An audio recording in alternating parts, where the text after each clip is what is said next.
So I just wrapped up 3 days of intense firearms training with a man named John Dezerka from Dezerka Tactical Performance.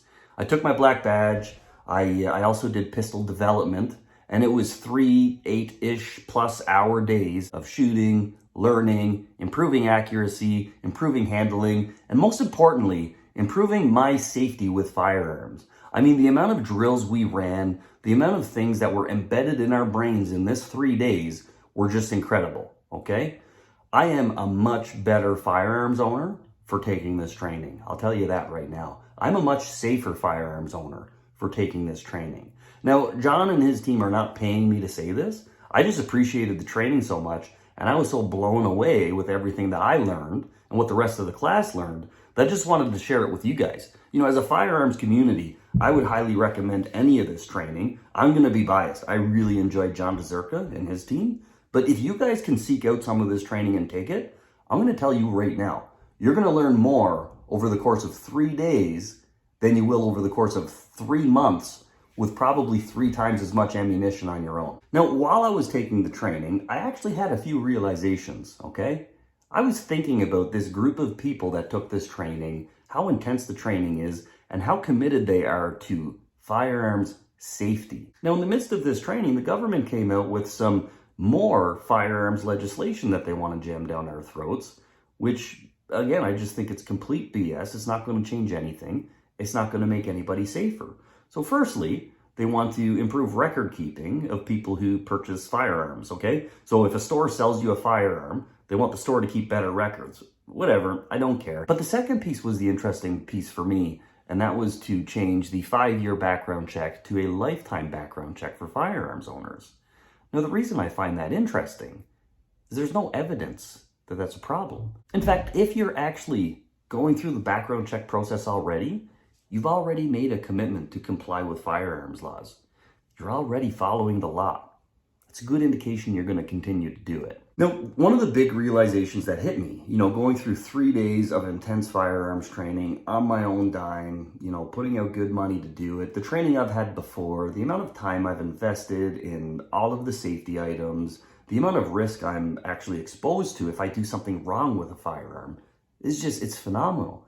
There is so much consequence related to firearms ownership that I would argue that firearms owners are the most exposed to consequence in all of Canadian society. It's built into everything we do, a serious amount of consequence. You look at people with huge gun collections, lots of money. They risk losing $100,000 worth of firearms and accessories if they do anything wrong. They risk that. They risk the government coming in and taking that from them, okay? That's always the risk. Not to mention the consequence of actually harming somebody if you're not safe with your firearm. That's another consequence. Not to mention the actual consequence within the firearms community if you do something stupid with a firearm. These guys will tune you up. It's embedded in them. And I guarantee you, if you got a group of 10 people, 9 of them are going to chew you out if you do something stupid. There is nothing but consequence layered into firearms ownership. It's huge. But what have we done? We've spent years, decades now, eliminating, stripping society of every bit of consequence that we possibly can. There's no consequence for politicians. They can do whatever they want and get away with it and just say, whoops, no consequence. Even if there is consequence. Ethics, think about that. Well, they get a $100 fine. That's it. If they do something unethical. That's it. They're stripping consequence from our children. They're stripping consequence from criminals. Okay? So how crazy is that? That they will actually zero in on licensed firearms owners who commit no gun crimes, jack the consequence up to the maximum, achieve no results, but reduce consequences for actual criminals who commit firearms crimes. Crazy. Crazy when you think about it. Now, I want to talk about one specific example of the consequences related to firearms ownership versus other industries, and this is a really important one. I'm going to start by explaining to you what the issue is with firearms in Canada. So in Canada, annually, there's 200 plus, we've seen as high as 250 gun homicides that occur annually, okay? There's a number of gun homicides, which is actually normal in any society. You're never going to have a society void of murder. It happens. It's not the guns, it's the murderers, okay? Look at those homicides. Most of them committed by gang members. None of these gang members are taking background checks before they become gang members. None of them are licensed firearms owners, okay? The remainder of the gun homicides in Canada are not being committed by licensed firearms owners. It's all people who illegally obtained firearms. Licensed firearms owners are the most vetted people in all of society. In fact, they talk about background checks. Interestingly, they go back 5 years when I get my license, but there's also something called continuous eligibility. As a firearms owner, I'm background checked every 24 hours to make sure I have not committed a crime that makes me a risk to society so the government can come in and take my firearms away. Every 24 hours.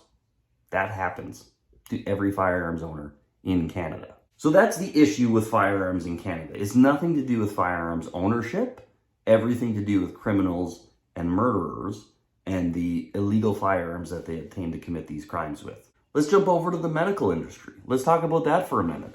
Now, I want to be very clear. I appreciate good doctors a great deal. There's a lot of good doctors out there.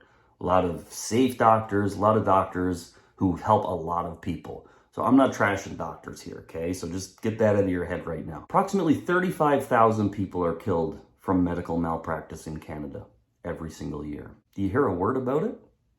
No, you don't. In fact, there are groups of doctors committed to crushing firearms ownership, and they will cheer when the government pushes back on legal firearms owners and hurts us more. They will cheer for that. You don't hear one of them talking about medical malpractice in their industry that kills 35,000 people every single year. Okay? Where's the consequence for that?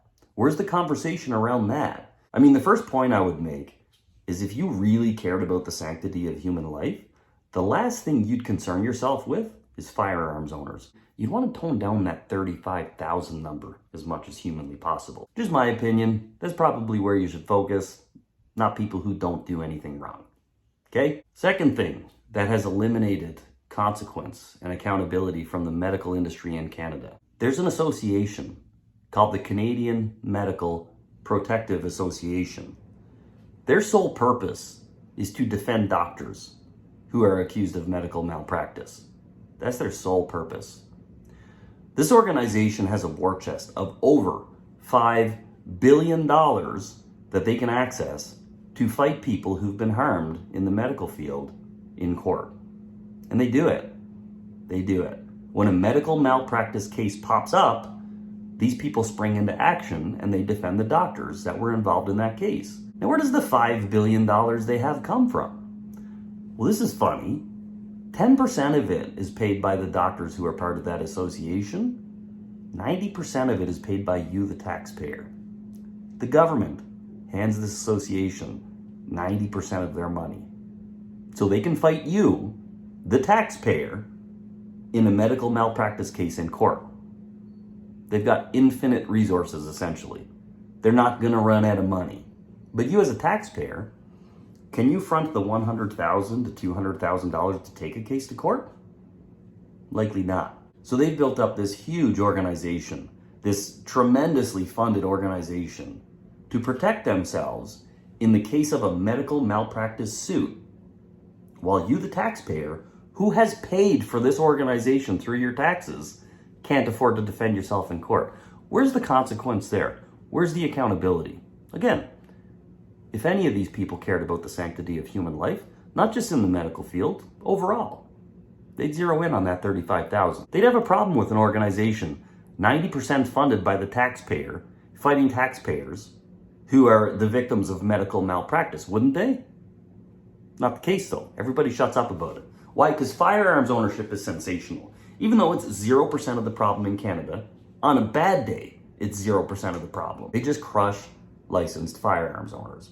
So again, just wanted to give you guys an example of how insane it is, how we've completely eliminated consequence from society, how firearms ownership, no matter what you think, has so many layers of consequence associated with it that more layers are not going to achieve anything.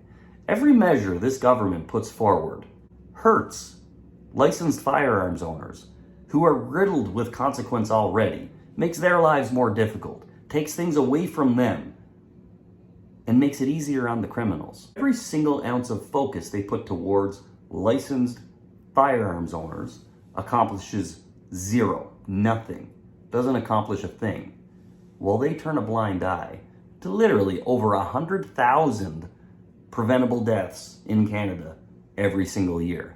I want you to think about that for a moment. Think about who's actually the problem here. Not licensed firearms owners.